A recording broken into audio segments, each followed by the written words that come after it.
Welcome to our channel. If you want to pay off credit card debt and improve your financial health, follow this quick guide to eliminate your balances strategically. Step 1. List all your credit cards with their balances, interest rates, and minimum payments to get a clear picture of your total debt situation. Step 2. Choose a debt payoff strategy, either the avalanche method, paying highest interest rate first, or snowball method, paying smallest balance first for motivation.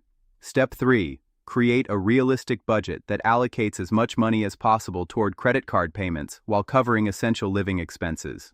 Step 4. Contact credit card companies to negotiate lower interest rates, especially if you have a good payment history. Even a small rate reduction saves money. Step 5. Stop using your credit cards for new purchases while paying down debt. Consider freezing them or removing them from digital wallets to resist temptation.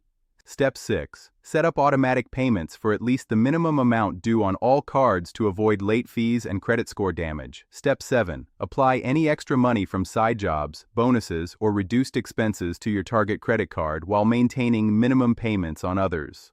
Step 8. Track your progress monthly and celebrate milestones. Once you pay off one card, redirect that payment amount to the next card on your list. Don't forget to like this video and subscribe to our channel.